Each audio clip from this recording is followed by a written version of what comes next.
जय सिया राम, जय सीताराम, जय हिंद, जय भारत। आज मैं आप लोगों को प्रश्नावली 13.1 का क्वेश्चन नंबर 3 निम्नलिखित बंटन एक मोहल्ले के बच्चों के दैनिक जेब खर्च दर्शाता है। माध्य जेब खर्च ₹18 है। लुप्त बारंबारता यह ज्ञात कीजिए। ये बारंबारता हमको ज्ञात करनी है। अब ये मैंने चार्ट बना दिया है, इसी सवाल को ऐसे उतार लेना है, ठीक। और इंग्लिश मीडियम वाले यहां जो है डेली खर्च, जेब खर्च मतलब पॉकेट मनी, तो ये लिख लेंगे क्वेश्चन से उठा के। और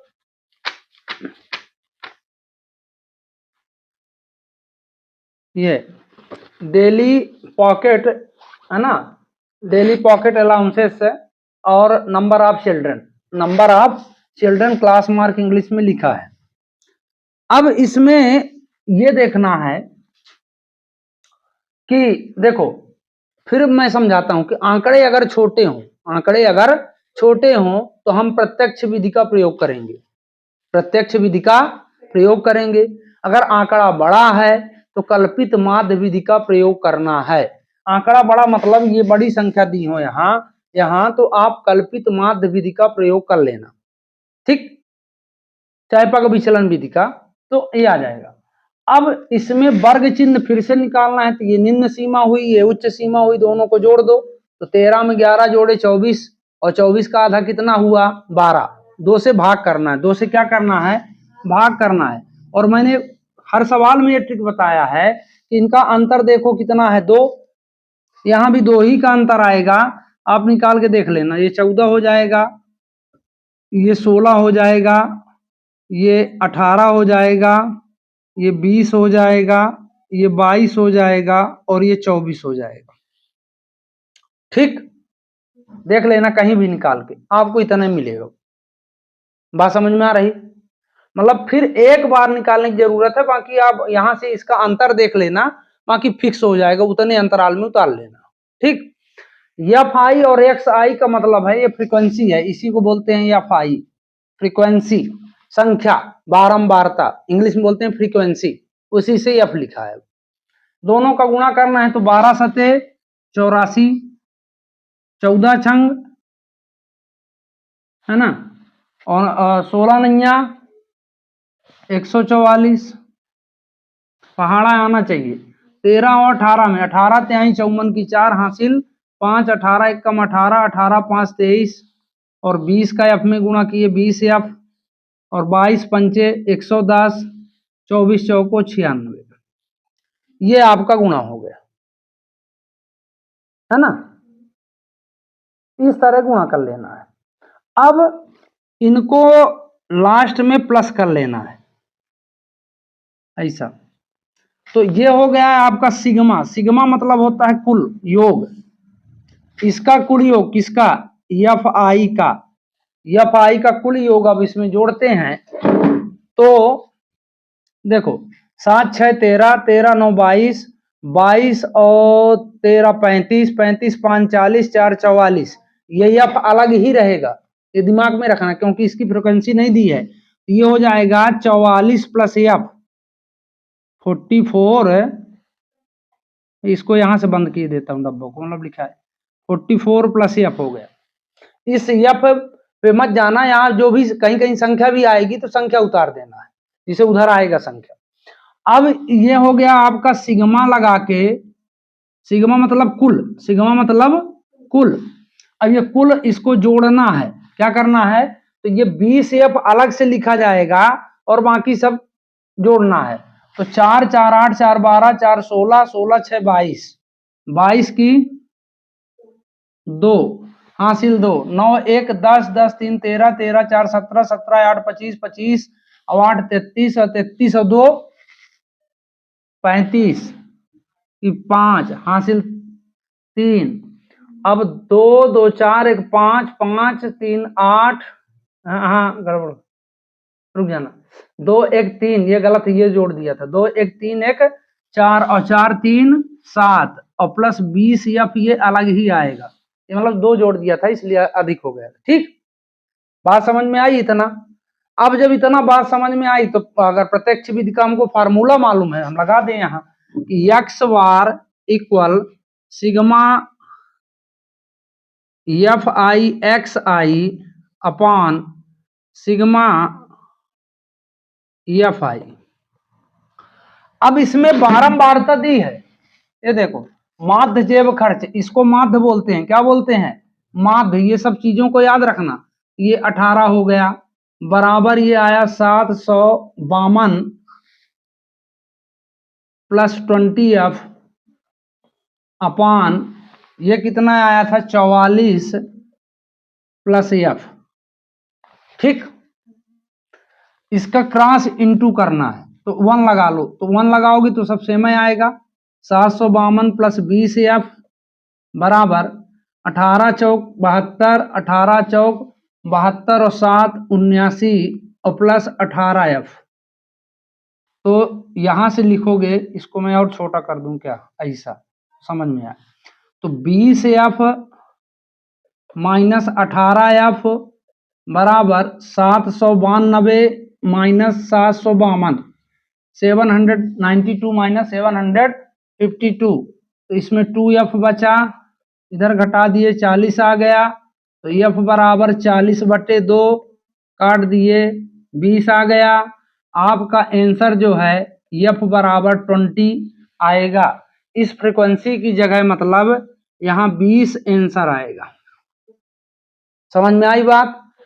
तो इस तरह आप लोगों को करना है। कुल मिला के इसमें कुछ है नहीं, आप देखना आंकड़े अगर छोटे हैं तो प्रत्यक्ष विधि लगाना। ठीक, आंकड़ा अगर बड़ा है तो कल्पित माध्य विधि या पग विचलन विधि का हम प्रयोग कर सकते हैं, दो भी दोनों में मन पड़े। हालांकि आंसर तीनों से एक ही आएगा, पर थोड़ा डिफिकल्ट होता है बड़े बड़े। ठीक है, बात समझ में आई? अब क्वेश्चन नंबर 4 की तरफ चलते हैं। इसी अस्पताल में एक डॉक्टर द्वारा 30 महिलाओं की जांच की गई और उसके हृदय स्पंदन की प्रति मिनट संख्या नोट करके नीचे दर्शाए गए संक्षिप्त रूप में लिखी गई। एक उपयुक्त विधि चुनते हुए इन महिलाओं के हृदय स्पंदन की प्रति मिनट माध्य संख्या ज्ञात कीजिए। ये डब्बा बना है, ये स्पंद संख्या, और क्वेश्चन को मैं पेस्ट कर दूंगा इसमें, तो आप देख लेना, बाकी पढ़ दिया हूं। और इसमें जो है इंग्लिश मीडियम वाले, यहाँ हृदय स्पंदन लिखा है, यहाँ लिखेंगे number of heart beats per minute और नंबर ऑफ वुमेन, बाकी सब इंग्लिश मीडियम का लिखा हुआ है। ठीक, अब मेरी बात को समझना। पिछले सवाल से अपना ये सवाल का जो आंकड़ा है, बड़ा है कि छोटा? बड़ा है। तो जब बड़ा है तो इसमें हम कल्पित माध्य विधि का प्रयोग कर देते हैं। किसका? कल्पित माध्य। अब कल्पित माध्य का मतलब देखो, क्लास मार्क तो निकालना पड़ेगा। कल्पित माध्य में एक चीज अलग से आ जाती है, जिसको हम, अब कल्पित माध्य का मतलब हमने कल्पना किया है माध्य की, हमने कल्पना किया है माध्य की, वो माध्य है नहीं, हमने माना है। ठीक है, तो उसको ए से डिनोट करते हैं, एज्यूम्ड मीन। ए का मतलब होता है एज्यूम्ड मीन, ए से डिनोट करते हैं। ठीक है, अब सबसे पहले तो हम क्लास मार्क बनाए वर्ग चिन्ह, तो इसको जोड़ के 2 से भाग करना है। तो 65 में 68 जोड़ेंगे 133 आएगा, और 133 का आधा कर दो तो 66.5 आ जाएगा। 66 दूनी 132 और आधा आधा एक, है ना? तो 66.5 ये आपका माध्य हो गया। अब इनमें अंतर देखो 3 का है, फिर वही ट्रिक, तो 69.5, 72.5, 75.5, 78.5 और 81.5 और 84.5 देख लेना। हाँ, ये ट्रिक तब अपनाना है आप लोग जब ये बिल्कुल आंकड़े में बराबर का अंतराल हो, ये देख लेना एक बार। ठीक, बाकी कोई दिक्कत नहीं होगी। अब इसमें हमको एज्यूम्ड करना है माध्य, तो उसका तरीका मैंने बताया है कि संख्या को आधा आधा बांट दो। तो इसको देख गिनो, 1 2 3 4 5 6 7, मतलब 20 सेंटर से अगर बांटते हैं तो 3 ऊपर 3 नीचे। अपना ये जो है आपका ये हो जाएगा ए। क्या हो जाएगा? ए। अब देखो सब सूत्र में है। डी आई बराबर होता है एक्स आई माइनस ए। तो एक्स आई मतलब ये पूरे एक्स आई आंकड़े हैं, वर्ग चिन्ह आ गया हमारे पास, और एक्स आई में ए को माइनस करना है, तो 66.5 माइनस 75.5 है कि नहीं। तो सीधी सीधी बात है, 9 6 15 घटेगा 75 में 66। ऐसा नहीं होता कि मैथ उल्टा कर रही है, लेकिन साइन माइनस का लगेगा, है ना। कोई कहे 66 में 75 घटेगा तो संभव नहीं है, 75 में ही 66 घटेगा। हाँ, लेकिन अब लिखा है तो उसका ये बताना पड़ेगा कि हमने बड़ी संख्या हमारी जो है निगेटिव है ना, हमने माना मतलब घटाया उसमें। तो इसमें सीधे सीधे के 66 में 9 जोड़ेंगे क्या आएगा 75, यहाँ 9 आ गया, लेकिन माइनस का 9 आएगा। फिर अब देखो 3 3 का आंकड़ा है, कितने का 3 3 का, तो अब 3 और ये बढ़ा तो 69 हुआ, लेकिन माइनस में है, ये ध्यान देना, ये माइनस में जा रहा तो -6 हो जाएगा यहाँ। ऐसा नहीं कि मतलब फिर आंकड़ा बढ़ा देना, वो तो प्लस वाला था इसलिए बढ़ गया था कि 12 14 15 जो 16 जो भी है ना। बात समझ में आ रही है ना। फिर इसमें देखो 72 घटाओ, अब जब तक ये 75 बड़ा है तब तक माइनस आएगा, यहाँ 3 आया, यहाँ 0 आया। अब जस्ट इसका उल्टा चालू हो जाएगा, जस्ट इसका उल्टा चालू हो जाएगा, 3 6 9, ये आपका काम हो गया। ठीक, अब इसके बाद अब आगे देखते हैं। अब गुणा हमको किसका करना है, एफ आई और डी आई का।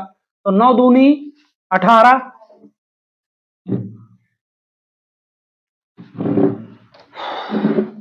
फिर 6 चौको 24, 3 त्रिकाई 9,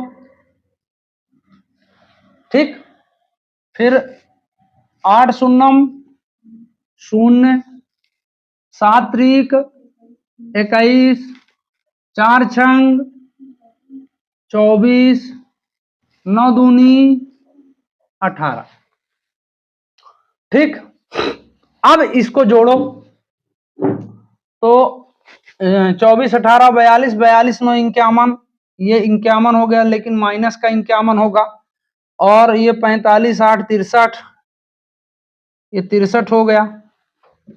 बात समझ में आ रही, वो ये 51 है, ये क्या है 63। अब इसमें एक डब्बा और बनाना पड़ेगा, तो डब्बा हम बना लेते हैं।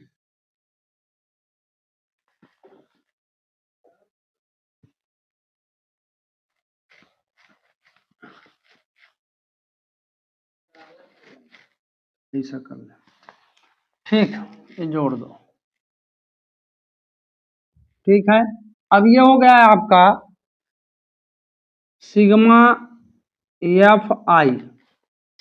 अब इसको जोड़ो तो 4 2 6 6 3 9 9 9 8 17 17 17 7 24 24 और 24 और 4 28 2 30 आया। क्वेश्चन में दिया होगा तो जोड़ने की जरूरत नहीं पड़ेगी, नहीं, चलो ठीक।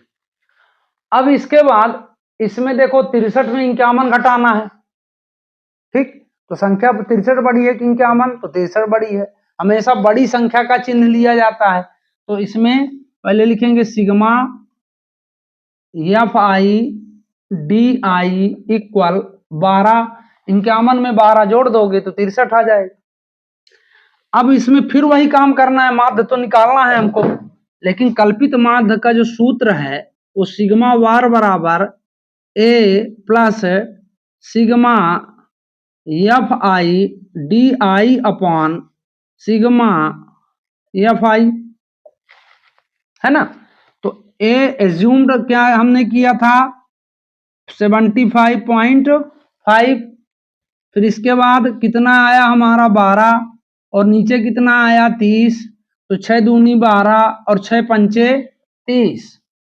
अब आगे चल देते हैं, तो x बार बराबर 75.5, और देखो 5 का जब भाग 2 में करोगे तो 5 बड़ा है, भाग जाएगा नहीं, तो भाग न खाए लब्धे शून्य, पॉइंट लगाए, 5 चौको 20 हो गया। 2/5 को हम क्रॉस करेंगे तो कितना आएगा 0.4। अब इसको जोड़ दो तो x बार बराबर 75 पॉइंट, क्योंकि पॉइंट वाली संख्या मात्रा है यही आपका आंसर हो गया। 75.9 ये आपकी माध्य आ गया। ठीक है ना, समझ में आई बात, है ना। तो इसी के साथ आपको क्या नाम से इसको देख लेना है अच्छे से। तीनों सूत्र आपसे याद होने चाहिए, प्रत्यक्ष विधि का और कल्पित माध्य विधि का और पग विचलन विधि का। तीनों विधि के सूत्र याद होने चाहिए। बाकी आपको मैं अच्छी तरह से बता चुका हूं कि इसमें क्या क्या है। ठीक है, तो इसी आशा के साथ कि आप इस चैनल को ज्यादा से ज्यादा लाइक, ज्यादा से ज्यादा सब्सक्राइब, ज्यादा से ज्यादा शेयर करेंगे। जय हिंद, जय भारत।